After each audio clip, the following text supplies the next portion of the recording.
Good morning, everybody. Welcome to our very first Ask Me Anything webinar on cybersecurity, particularly focused on the financial industry in Singapore. Although, of course, the same principles apply to any industry and any location. But this is a bit of an experiment for us, and it's the first time we've tried an AMA, and it's based on the fact that we've been involved in numerous online webinars and panels in recent weeks and months.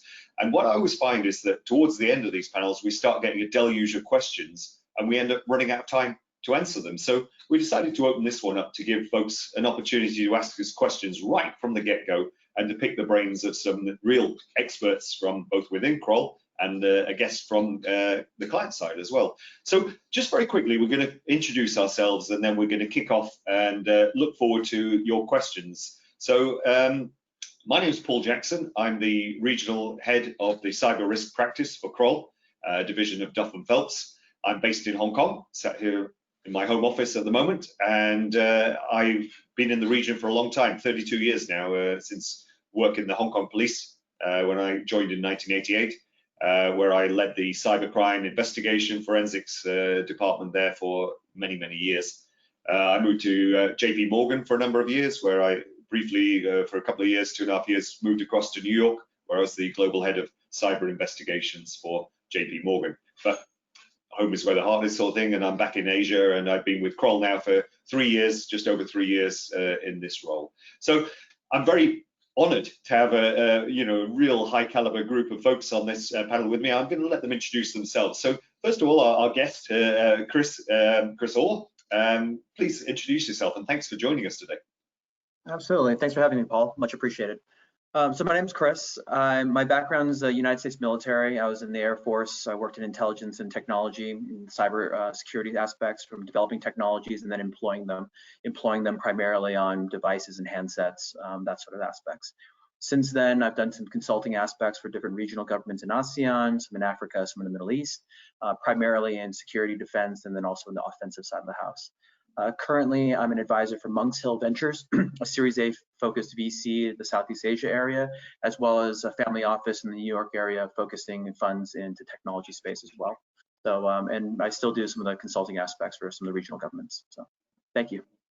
Yeah, well, thanks for joining us. I appreciate it. It's very late over there in New York, so thanks for giving up your evening to chat with us today. Louisa, down in Australia, from one end of the earth to the other, really. So hi, I'm Louisa Vogeland-Zhang. I'm an Associate Managing Director within Kroll Cyber Risk, as Paul said, based here in Melbourne, Australia. I've been in cybersecurity for 16 years, and during that time, my primary focus has always been helping clients to ultimately reduce their cyber risk.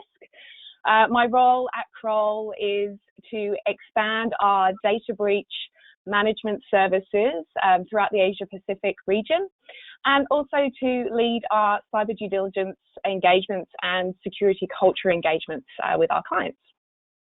Fantastic. Thanks for joining us, Louisa. And Dave Klopp. Hi, everyone. David Klopp. I co-lead the Kroll APAC Digital Forensics and Incident Response function based here in Singapore. I've been here for 5 years now. I started in digital forensics back in 2003 with law enforcement in the US. Did that for about 8 years before moving on to Honeywell to be part of their internal investigation team. And then finally was with JP Morgan for nearly 6 years, half that time in the US and half here in Singapore, helping lead their digital forensics function, as well as data loss prevention and overall operations lead for the APAC region. And I've been with Kroll for 2 years now. Sorry, yeah, thanks, Dave, thanks. And last but not least, Richard Davis. Hi everyone, I'm Richard Davis, currently based in Hong Kong office for Kroll, and I've been with Kroll about 2 years now.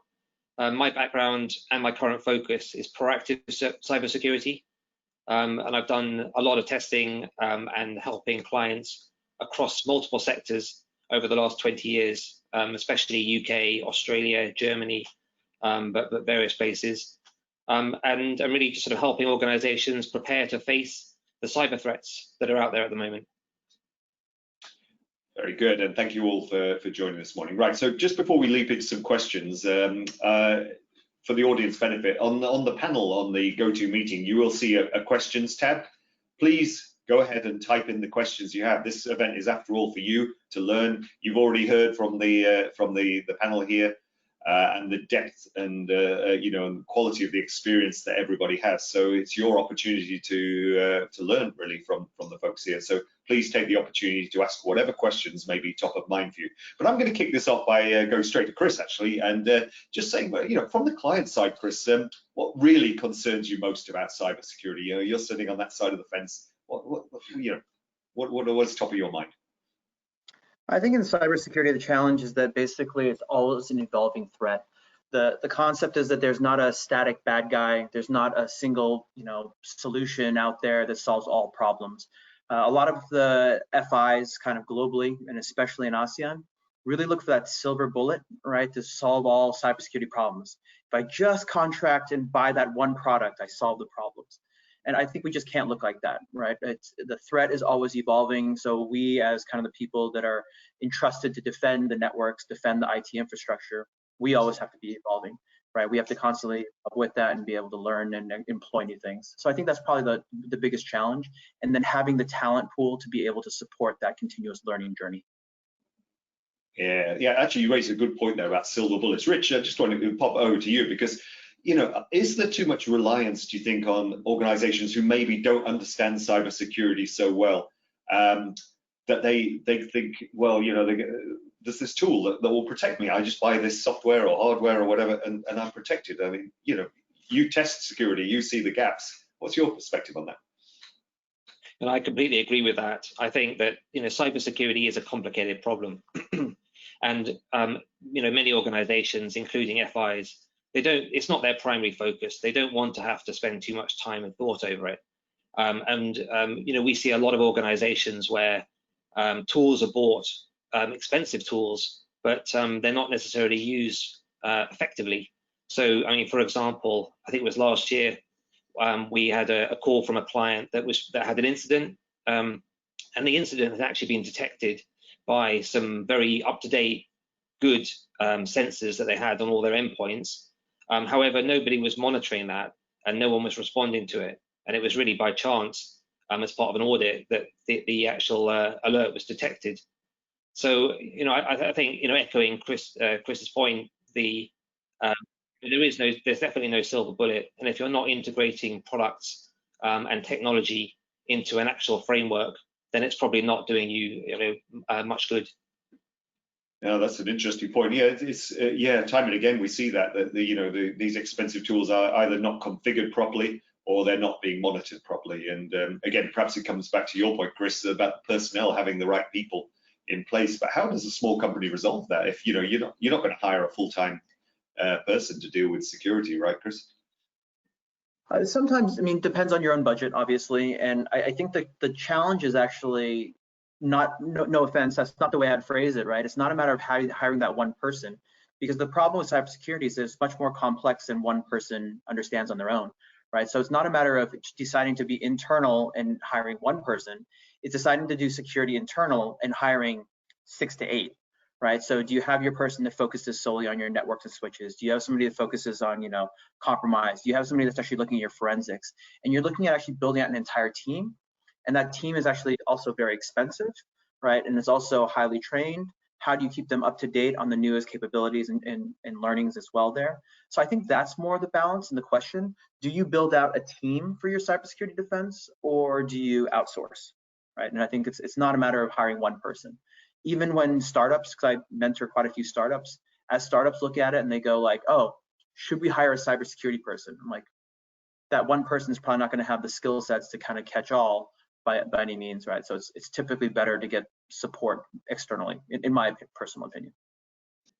Yeah, this is interesting, and I'm sure as we go through this conversation, we'll dig deeper into this as to, you know, because one thing I always find is that, you know, smaller companies, they may go down that route, as you just mentioned, of hiring somebody to look after the security, etc. But how do they really know that that person is good at their job? I mean, you know, you get a CV, you get a reference maybe, but at the end of the day, if you're a business leader, a finance business leader, how do you assess the quality person that's coming in to protect your organization? I mean, from my perspective, right, that's actually one of the reasons why you go external, right? Because you're essentially for lack of better words, putting a little bit of responsibility outside the organization, right? The idea that you're going to have the ability to hire the right person and, you know, sift through their CV and make sense of what they're capable of. And even if they have the skill sets in the CV, the idea about how you actually implement it and how you actually deal with it, you know, the other challenge too is when we're talking about one person versus multiple people, right? It is a 24/7 job, right? And, you know, there is real concern from an idea of burnout, right? If you only have a, you know, single shift team, you know, when they come in, what happens there. Of course, it depends on how often you get attacked or breached or whatever else. So it's a balance. Interesting. Okay, we're starting to get questions coming in from the audience. So guys, you better be on your toes because these could go anywhere. And thank you everybody for typing in your questions. And first of all, I think Louisa, you're up first because there's a question coming in as to how financial institutions can manage the fallout of a data security breach. So let's start with that. There's a couple of more elements to this question, but you know, well, let's step back a little bit. You've just launched the breach notification services in Australia, right? And it will be pushed out to the rest of the region. So quickly explain, you know, what the breach notification actually means, and again, perhaps lead on to the question of how to manage the fallout of a data breach. Yeah, sure. So the reason for launching this service is really a continuation of our global service that exists today. And what we really do is help organizations fulfill their regulatory requirements to notify impacted individuals whose data has been effectively stolen during a data breach event.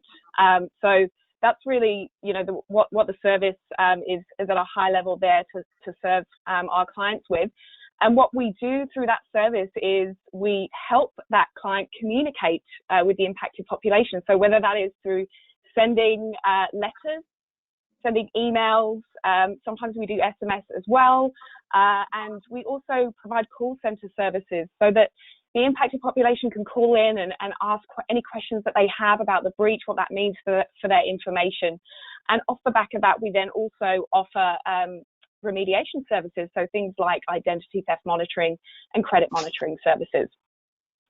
So second part of that, to answer that question, how organizations can prepare, definitely to start, I guess, you know, it's not a matter of if, but when, unfortunately, when it comes to a data breach. And so preparing for one to happen is really a great kind of first step, is accepting that this could be a possibility, making sure that your incident response plans also include scenarios for a data breach, and then, you know, rehearsing those through tabletop exercises, but also thinking about the partners that you might want to help you through a data breach, whether that be specialist PR firms, whether that be breach management firms, incident response firms, and cyber insurers. All of them can assist during a data breach and help you really communicate that well, as well as, sorry, I should mention external counsel.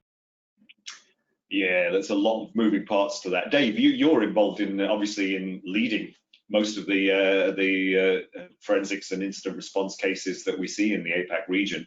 From your perspective, where do you see, you know, well, first of all, you know, to address this question as well, how important is it to have a plan, and where do you sometimes see this not quite working?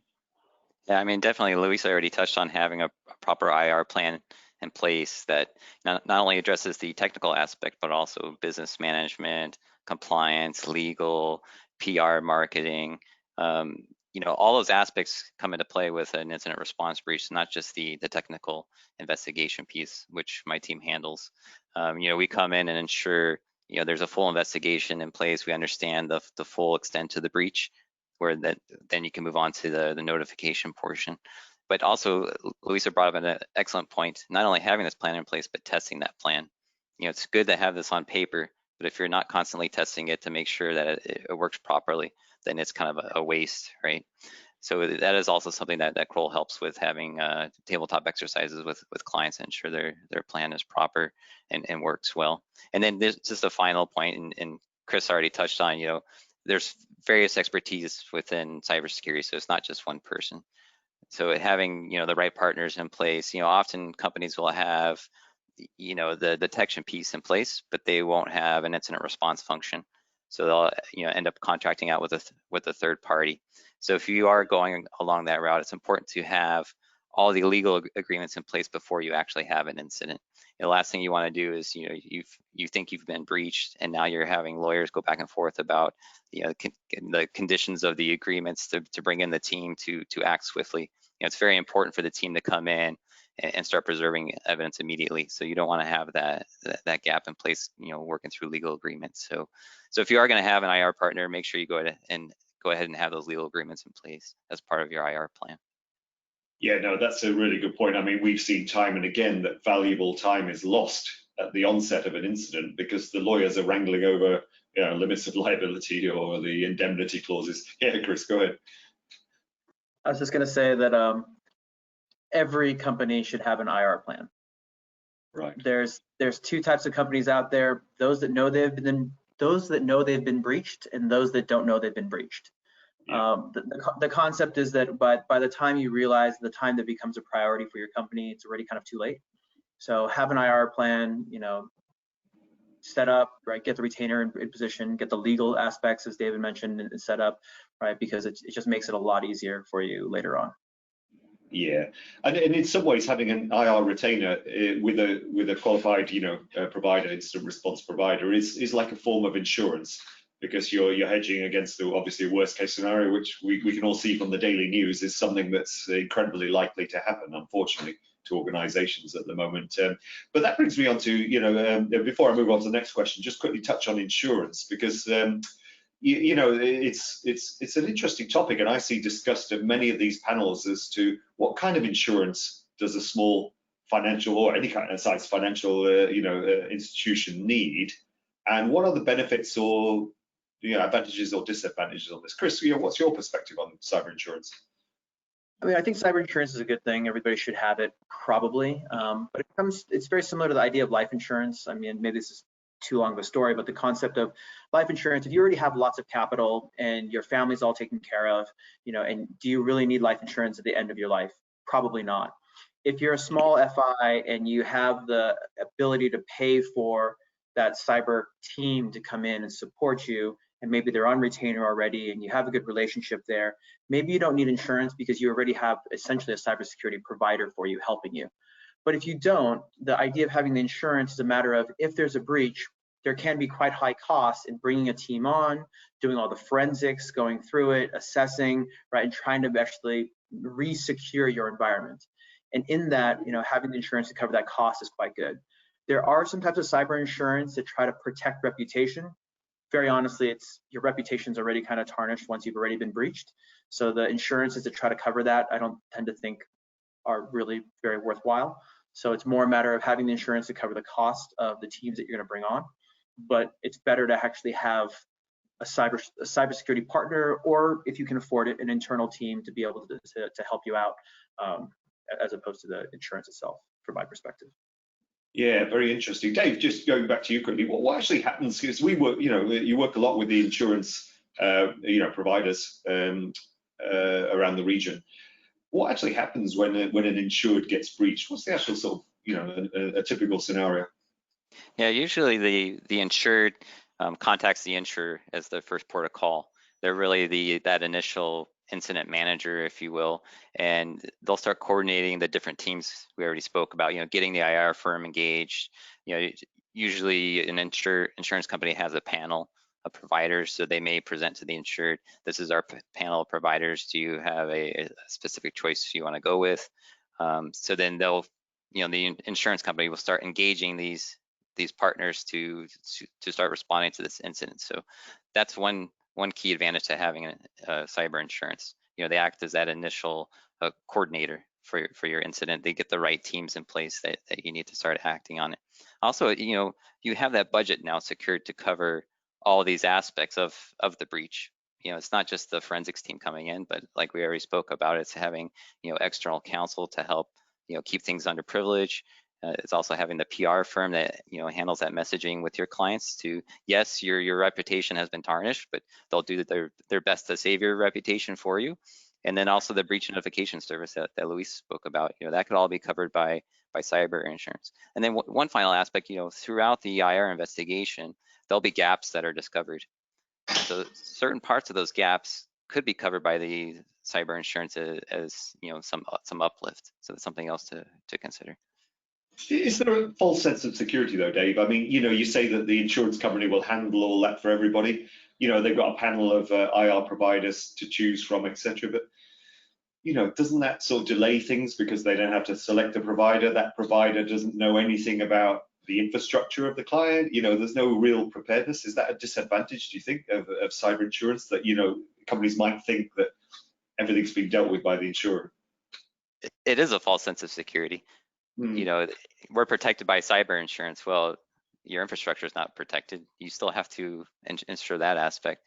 But yeah, I mean, you bring up a good point, Paul, about the delay. You may have cyber insurance, but you should also have an IR partner that's already has an agreed MSA with you, so there is no delay.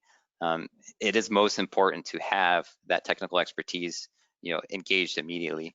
So evidence gets lost quickly in any digital investigation. So getting that evidence preserved straight away, and then kicking off that investigation to find facts that you may lose if you have a day or two delay. Yeah, absolutely. All right, let's switch gears a little bit because the questions are coming in thick and fast here. And perhaps, Rich, I can bring you in at this point because we have a question on threat intelligence services. And the question is, how mature is the consumption of threat intelligence services in Singapore or Asia in general? And there seems to be a gap of offerings where services seem to be selling data dumps as opposed to intelligence. What is real intelligence? What is good intelligence in your mind? And do we have that really in Asia? That's a great question. I agree that there's a lot of feeds out there now that provide some level of threat intelligence. Typically, though, it's very generic. Effectively alerts that are happening, vulnerabilities that are known about, particular threat behavior. But the problem is how to apply that to your actual business. How does it, what do you care about? And that is much more difficult. And for that, to be honest, it's more about knowing, having a proper structure in place, so you know what assets you're really trying to protect, and you can sort of filter out the noise. I'm not aware of any feeds that will, without you having to do anything, or a third party, if you've got outsourced partners helping you with this stuff, that would do this without having to customize it. That's just one of those things. Yeah, do you think that sometimes companies just rely on a feed rather than asking for it to be customized? Because a generic feed may not be that useful to an organization, but shouldn't we be asking the question, well, what aren't you telling me, rather than just accepting what the feed may bring? That's also a good point. So it's almost like the classic case of some of the products that are out there that look for intrusions and take these feeds, for example.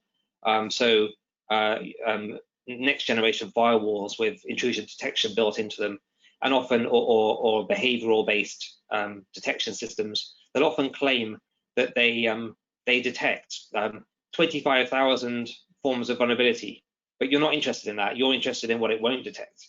And that, again, there is no easy answer to that. It really requires proper work. It requires the process. So unfortunately, that's not easy. No, it's not at all. I mean, Louisa, as well, obviously threat intelligence is important from your perspective, especially when you talk about the data breach response side of things. What are your views on threat intelligence? Yeah, I think it can definitely play a really useful role in a couple of areas. I think from a proactive perspective, and we see this when we work on cyber due diligence cases, we see, if we search the dark web, there's often indicators that there is information out there on a particular organization. It might be on their directors, who are often the target of say, a spear phishing attack to introduce, some malware into an organization, for example, that ends up being a ransomware attack ultimately. So we can see some indicators early on if we go and proactively search the dark web in that way. And then if we go kind of right through to our services when we are supporting the impacted individual who's had their information stolen in a data breach, we're using that intelligence to, we look at indicators that their ID is being used, is being sold on the dark net, and then we can let them know, so we give them a notification so they can do something about it. So yeah, I can see it used both, proactively and reactively, but for good, really. Yeah, that sort of leads on to an interesting one. Chris, perhaps I could throw this to you because, when institutions are looking at M&A activity or partnerships or, acquisitions, etc., to what extent should be leveraging threat intelligence or be doing cyber due diligence, if you like, on any transactions or partnerships? I would say, in early stage companies, very few investors actually do that, to be perfectly honest, because you're not necessarily looking at that sort of aspects when you're it's just not as common. I helped companies do due diligence on cybersecurity companies that we were investing in, but the idea that you're looking at any other company and you do a due diligence from a cyber perspective is a little bit less rare. A little bit less common. I think in later stage M&A, when you're talking about that, I think it is actually probably it's definitely a lot more critical because you often get targeted a little bit more.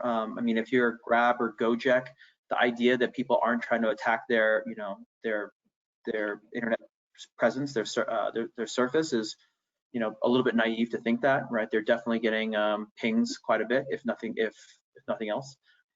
So I think the idea of when you're looking at that, you want to understand that if the asset that you're trying to acquire, right, isn't massively exposed or have a very big PR aspect could be coming up very soon. So I think it is something that some investors are starting to look at, but very honestly, I think less investors are truly looking at that at the moment, but some are. Do you think they should be though, or do you just think it's not really that important? For later stage stuff, absolutely. The earlier stage stuff is not that it doesn't happen there. It's just a matter of, for lack of better words, most of the quote unquote bad guys, right? They're smart operators as well. The time that they spend going after a target, they're not often going to target a company that's raised $100,000, right? So the concept that they could really steal or get anything from that company is a little bit few and far between. Whereas targeting a Grab, a Gojek, a Tokopedia, a very large startup, right? Those ones, have a lot more capital. How can they actually, whether it's a ransomware attack, whether it's a matter of trying to compromise, whether it's normal social engineering, right? Those aspects are a little bit more worth it in those type of companies because you're more likely to get a little bit more bounty. So, but yeah, I think they should be. Yeah, no, that's fair. That's fair. And what about third-party risk? That's got links in with it as well. Rich, perhaps you can sort of talk to this because we're seeing time and again that the security vulnerabilities are introduced or breaches are introduced because of work with third parties. How should companies be better approaching assessing third-party risk? I think the first part of that is that the company itself has to have, not the third party, but your organization needs to have its policies in place. And then really you need to effectively push out those policies or understand how compliant those third parties are to those policies. So effectively, depending on the level of exposure and what services they're providing, what access to your information they have, for example, certain policies will be more applicable than others. But really, that's the way to do it. And from a contractual perspective, it's important to put in place things like the right to audit. That may not apply to sort of big cloud providers where you have to rely on more sort of public certifications and so on. But certainly for an outsourced IT provider, for an FI, these sort of things are extremely important. Yeah, but often as not, we don't have access to the internal workings of a third party, and sometimes we have to assess the risk just based on a questionnaire that they may answer. But are there other options? Could there be any sort of open source scanning, or are there any sort of ways that we can sort of assess the risk or the level of cybersecurity responsibility that a third party is taking, other than actually being inside the company? So one of the ways you could do that is, the questionnaire approach is good as an initial or a sort of more repeatable exercise, but penetration testing is also often it's an option So it may require agreement with those third parties that may not have been put in contractually. But typically, it can be a win-win situation, and in many cases, we find that where testing is performed from the perspective of a third party, potentially, your organization pays for this, but the third party gets to benefit, and you get to see what vulnerabilities affect them that relate to your data. So I'm not going to go too far into the details, but obviously the scope of that is extremely important, defining what will be tested and how. But certainly it is an option. So just to stick with you a second, Rich, because that's a very interesting point. So what I mean, I'm sure, non-technical folks in the audience will have heard the word penetration testing, pen testing, in other words, trying to hack into, a system to see if it has any vulnerabilities. But what does it really entail, and what's the difference, say, between vulnerability scanning and pen testing? If you can sum that up fairly quickly. I know it's a complex question. Yeah, it's often a contentious one and not well understood. But to simplify it, and from my perspective at least, so a vulnerability assessment is aimed at, it's largely automated, and it identifies vulnerabilities. It doesn't include exploitation, whereas a penetration test is actually a more manual, human-led exercise that actually tries to identify and exploit vulnerabilities. So there's a key difference there. Sorry, Paul, what was the other question? I've forgotten. No, so have I, but never mind. but essentially, I guess a pen test is really just a far more technical assessment, and it's more bespoke, right? Testing specific applications or systems. Yeah, that's right. So because penetration testing is more manual, and it really requires, it's only as good really as the skills of the individuals or the team that's performing it. It's therefore more expensive than a vulnerability assessment. And so it's important, again, the definition of it. You need to understand what the scope of that's going to be. How will it be performed? For example, are you testing your people? Are you testing, do you have a security operations center, either in-house or outsourced? If so, do you want to test them? Or are you more looking to just test some of your security controls that are maybe more technological? Because these are key questions to ask. In the former case, the penetration testing team is going to probably be a little bit more covert, and we do things like, we refer to it as an intelligence-led penetration test. Some people call these red teams, but effectively what you're doing there is it's usually more a whole of business type test, and you're looking to stimulate the kind of threats that are actually relevant to the organization. So you wouldn't want to, you don't necessarily need to know exactly what those threats are, because a vendor such as Kroll can provide that information and can sort of tune that test in order to do that. But a typical penetration test may not look to do that. It may be much more noisy and just look to find vulnerabilities in, say, web servers and other infrastructure. So really quite different. Well, that brings us on nicely to a question that we've been asked here, which is when you're talking about cybersecurity threats and also the people side of things, which we'll come to it because that's incredibly important. But Dave, perhaps I can bring you in here because we have a question that what are the most common cybersecurity threats that are facing FIs in Asia at the moment that you're seeing, Dave? Yeah, really, we've been busiest this year with ransomware attacks, and a disturbing trend along with those. Ransomware typically will encrypt your data, so you can no longer access it, and then the threat actor will hold it for ransom. They'll provide you the decryption keys after you pay their ransom, and they're getting pretty smart where they're looking at business details about the company and understanding what their revenue is, and they'll size the ransom based on that revenue number. So if you're a large company, expect a ransom in the millions maybe. But the other disturbing trend I was about to touch on is these groups are now stealing data before they encrypt the data. So it's almost, a double ransom, if you will, or a double extortion.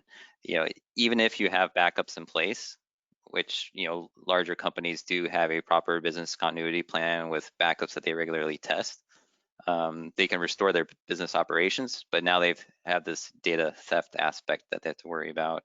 and all the reputational concerns and notification concerns that come along with that, and regulatory reporting concerns. So it's not just being prepared with the backup, but also being prepared for the data breach. Yeah, no, that's good information. But all of these breaches tend to start with an employee, don't they? It's kind of phishing or social engineering, right? Yeah, I mean, sadly, phishing, is continuing to be the number one trend for gaining access to a network. Another one that we've seen, I hate to bring up COVID, but it's along with COVID now that people are remote work right now. Companies have, enabled RDP access without securing it. So we've seen threat actors get in through open remote desktop ports. It's an easy way for them to get into your network. They don't have to be connected via VPN first. They could just get straight in via Windows login. So we've seen that exploited. Also, vulnerabilities in Citrix or Pulse VPN have been used. These get announced as CVEs out there, and once attackers see it, they'll start exploiting them. So ensuring these systems are patched. You may think you're secure because you have a VPN, but when was the last time that you've patched that service? Yeah, no, that's correct. So that brings us back to the employees then. So I'm going to bring in Chris and Louisa from both perspectives here. Chris, how do you manage raising awareness of employees and making sure that they aren't going to be the ones to open the door, so to speak, by falling victim to these social engineering scams? I mean, it's to me, it's a leadership thing, right? It has to start from the top down.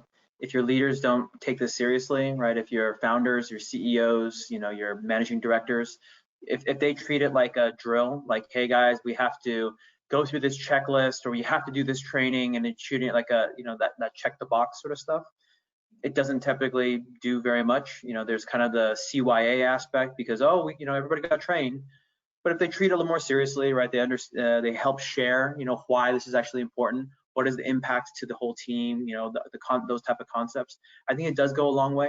And when the boss is also, when she says, this is really meaningful to me, everybody kind of knows that if they're the ones that screw up, right, there's a little bit, if nothing else, mental repercussions.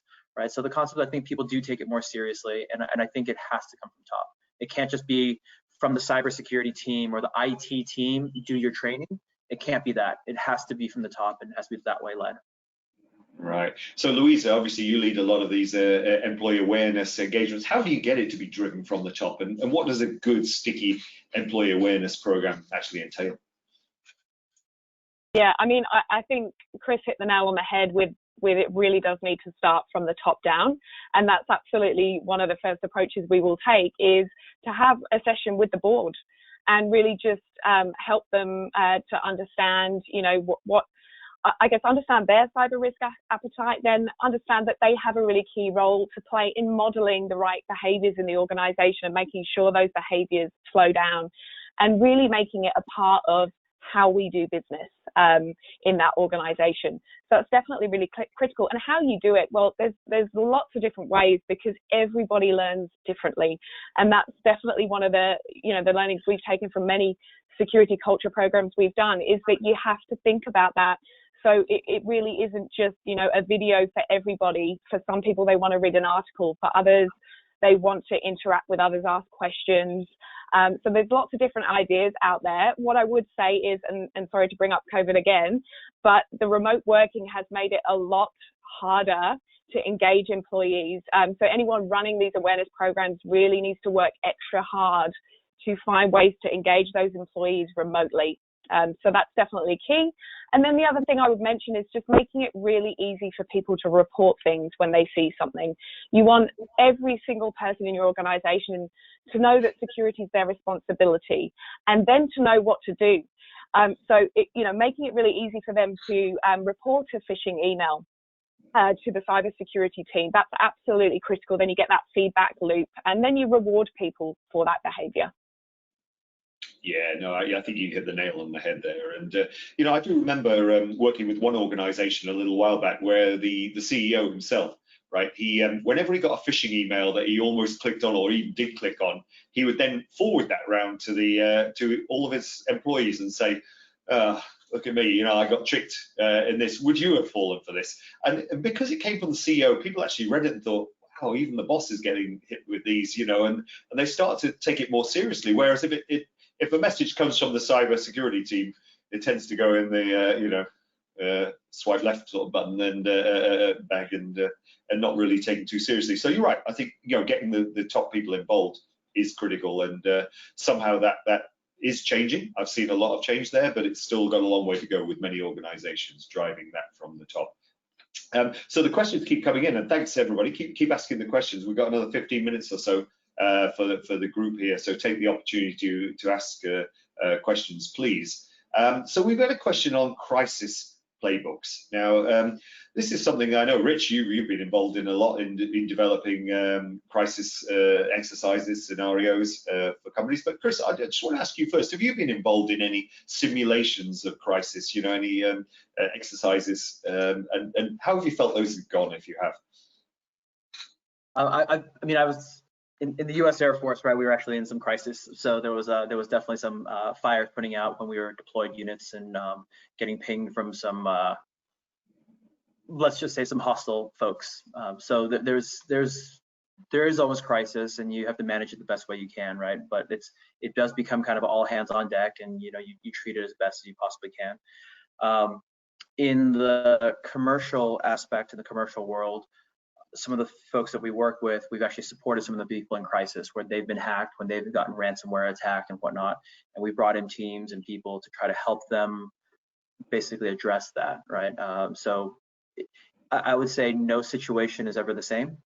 There's, as you know, as was mentioned earlier, there's a balance between not just the technical, right? There's the PR aspect, there's the legal aspect, there's aspects of looking at all those different things and how that actually company is going to be affected by that certain type of attack. And then also different companies can get away with it in different ways. What I mean by that is if you have backups, for instance, and all your data is backed up off-site, if your server on site gets encrypted, maybe you don't care, right? Maybe you just, you know, wipe it and move on, right? Because your data is all backed up somewhere else. And ideally, that is the scenario that you're in, because you have, you know, a good consultant or internal team that actually helps you build out a redundant system. But other people, that's the most critical aspect of their data infrastructure. Then you have to wrestle with the moral qualms of, do you pay a ransomware, or do you try to start over with your data, or that type of balance. And I think every single time you're doing that, very honestly, it's a different balance for every single company, every single individual. So hard to balance it all the time. It is hard to balance it. You're absolutely right. So, Rich, I know yesterday you were heavily involved in preparing and setting the scenario for an astonishing more than 600 participants in a cyber crisis drill, which was unbelievable, using quite an innovative online system. How have you seen sort of these crisis drills evolve and change? You know, obviously in the earlier sort of days of crisis drill, you just put up a PowerPoint where you've been hit by ransomware, and as Chris was just saying, what kind of decisions do you make? Do you pay the ransom? Do you not? You know, all these kind of just step-by-step scenarios. But I think we've moved along quite a bit further from that, and you know, perhaps talk about what you've seen the changes to be in terms of crisis drills. Yeah, so some of the changes are really that these sort of drills now are more focused around individual roles. So rather than just having a sort of death by PowerPoint where you've got one team sitting around the table going through a scenario, it's more around aiming particular injects. When I say inject, like a development of the incident aimed at a particular person or potentially team where you've got multiple teams involved. So if you're having, in the scenario, if a member of the press is calling, who would normally receive that call? So that information can be passed to that person, and then they have to communicate it to the wider crisis management team or incident response team, and then decisions can get made. So that's one of the areas. And the other one, I think, is more mapping scenarios more closely to the organization. So both from a technological perspective, ensuring that, let's say, alerts that would come through are actually realistic. Like, would you have a sensor in place? What kind of alerts would be generated by that, and who would receive them? So factoring all of those things into the scenario, and then watching the escalation process that might happen if it's bottom up from a sensor and into an IT or incident response team, and then up into a more of a emergency response team or crisis management team at the top, the communication is critical. How long does it take? Do the people at the top get the right level of information? Is it being explained properly? So I think that sort of more end-to-end scenarios are where it's going, getting more people involved and having more active involvement rather than just sort of sitting and passively going through an exercise. But of course, if an organization hasn't gone through a sort of simple exercise, first of all, that can, an easier exercise to start with isn't necessarily a bad idea. No, that's true. That's very true. And, I think these kind of crisis exercises are definitely help, not only but with IR as well, because it just tests the incident response plan, the playbook, to make sure that you've thought of everything before an incident actually strikes. And if they take it further to how do you contact the right people? What are the hotlines you need to call in an emergency? And do we have contracts in place, as Dave said earlier? So things like this can get surfaced during these exercises. And as well, a very important point you made there is the communication. Are the right messages? Because I remember one exercise that you ran where the technical folks were looking at the alerts that you generated as part of the exercise and trying to explain them up the chain to the senior management. And the senior management, because it involved what's called a virtual machine, the senior management didn't really understand what a virtual machine was, and they were confused as to what was going on here. And there was a kind of translation error between the technical folk and the leadership. And if that happens during a crisis, when they're trying to understand what goes on in a real scenario, then you've got a problem. So I think, getting to understand these problems in advance and making sure you've got somebody within the organization who can act as that translation layer between what can often be quite sophisticated or very technical points and turn them into a business context can be extremely important. I'm sure you'd agree with that, right, Rich? I'll take that. I totally. Yeah. Okay. Yeah, great stuff. Hey, Dave, switching gears slightly, and keep the questions coming, by the way, folks. We've got another 10 minutes, so these are great questions, and thank you all in the audience. But Dave, just switching gears slightly, because incident response and forensics is a lot more than just about the bad guys trying to attack and break into organizations. Sometimes, unfortunately, things go wrong from an employee perspective, from an insider perspective. And some of our investigations involve dealing with insiders. Can you talk us through some of the processes around this? Yeah, definitely. I mean, there's a lot of attention on external attacks. I mean, that's been most of the talk today. But insider threat is just as big a risk to any company, and whether intentional or unintentional. I mean, unintentional would be someone who clicked on a phishing email. Obviously, that provides an internal risk. But intentional is someone within your firm that's possibly going to a competitor and they're trying to steal your intellectual property or your customer data. Often mature companies have protection in place, like a data loss prevention system that monitors these types of things, and also have controls in place that can limit what an employee can do with their data. But we find too often that's not the case. Employees can email anything they want to personal email addresses. They could plug in USB drives and copy data to them anytime they want, or upload to cloud storage. So it's very much a concern with your employees, and bringing in the right forensic firm that can do that full investigation and understand what data was at risk when that employee carried out that action. Yeah, and it's not just about the technical side, is it, Dave? I mean, there's sometimes you have to get information out of the employee, or you need to do background checks, or just find out what. I was just going to say that used to be the favorite part of my job, was interviewing employees. It was almost, I felt like the detective, if you will. It wasn't an interrogation by any means, but a friendly interview with the employee to find out, can you explain what we're seeing in these logs, and why did you do that? So yeah, that used to be a fun part. I recall seeing you do something. Did you? Oh, go ahead. Police use that same term, right? Just a fun, casual conversation. It's an interrogation. Yeah. Just because I've seen Dave do some of these, and many of them aren't that friendly. He may look very friendly on the outside, but when you're in front of an employee, who's done something wrong, then he'll get the truth out of them, the facts out of them, but not the fingernails, right? No, and no heat lamp over them or anything like that. But no, I mean, it's great to bring in, if you don't have that internal expertise within your company, bring in a third party that does have that expertise. And we've done that here at Kroll. I mean, Paul and I have teamed up on some internal investigations where we had to interview the employees, and they work out well. I mean, usually teaming up with the company's HR, and everything goes well. They do work out very well, and it's very important. And again, it comes back to preparedness, because just like a data breach incident, if an employee has taken critical data, the longer you leave it, the more likely it is to be emailed, cloud, moved to another device, whatever, and then you've lost control over it. You need to act immediately. So you get an alert from your DLP systems or something, or somebody's noticed something about an employee, sticking a thumb drive in and taking data. You need to act really promptly. And again, having those arrangements, knowing who you're going to call and who can help you really. And also, if there's, if there is something more going on, like competitive, espionage, if you like, then you need to have an understanding of who they may be working with, what their motives might be, etc.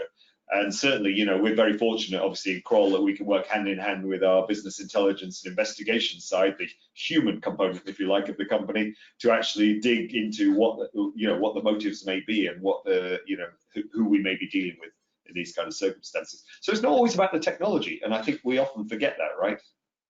Yeah, I was just going to add that there's also the legal aspect. So, if we've proved that data's been stolen by an employee, they've gone to a competitor, you're going to need some counsel involved to serve legal process on that competitor to get them to return the data and also prove that they're not going to try and use it. Right. No, that's incredibly important. So, Chris, I want to just switch to advisory services. So, we talked about small companies not having the right people, or not being able to, or maybe they just, they don't think it's necessary. But is there a sort of a halfway solution? Could there be external advisory, such as a VC service? And do you think that adds value as virtual chief information security officer service? I by all means think it adds value. So don't get me wrong, right? I mean, even the smallest company, even when you're first starting up and you're building your infrastructure, right, you should be thinking about your security from day one, right? As you are deciding whether or not to use something as simple as G Suite or Microsoft Teams, or you want to actually put up your own server, right? Security should be at least something you're considering. So I think security is important at all stages. All I meant is that on average, if I'm a bad guy, right, I'm targeting the person where I can get the most from them, right? So the bootstrapped company, right? Can I really get that much from them? Maybe, maybe not. But maybe they're easier targets, so maybe I still target them, right? So kind of put yourself in the position of the hacker, why they're attacking and what they want to do. So I think early stage startups should consider it. They should plan for it. But I think in reality, from what I've seen, I haven't seen too many that are willing to spend for it. And I think more importantly, that sways that aspect is the VCs don't budget for that when they're thinking about their investment. So when a VC is investing and somebody says, I'm raising, let's just for round numbers, say I'm raising $1 million. In my $1 million, this is what I'm using to build platform. This is what I'm using for marketing. This is what I'm using to hire additional team. This is what I'm using for that. There's never a line item in there for security, right? Everybody kind of assumes that security is done from the VC perspective, but it's a pretty bad assumption, to be perfectly honest. So the idea of, when they're raising capital, should they be also, very specifically line iteming for that security aspect? I think until the VCs, or the investors, I should say, as a broader term, until the investors start requiring that, saying like, how are you making your security more robust? It probably won't happen. And at the early stage, because people are only focused on what their immediate focus is on that day. And then the VCs themselves probably won't have that focus or really that interest until they themselves are breached, their portfolio companies breached, they realize how important it is to actually care about that. But until that happens, unfortunately, a lot of people don't necessarily take into consideration those things. Interesting, yeah, very interesting. Rich, you've seen another perspective, because obviously you work with a whole bunch of funds, smaller investment houses. to just add on a cost-effective cybersecurity assurance. Can you just, sorry, we're running out of time, but can you just quickly explain what that kind of looks like? Yeah, sure. So one of the ways that we've been working with some of the smaller FIs, funds and the private equity firms is instead of providing an actual virtual chief information security officer, we kind of provide a program of work that a CISO, chief information security officer, would provide, given if they were in place. So it's more of a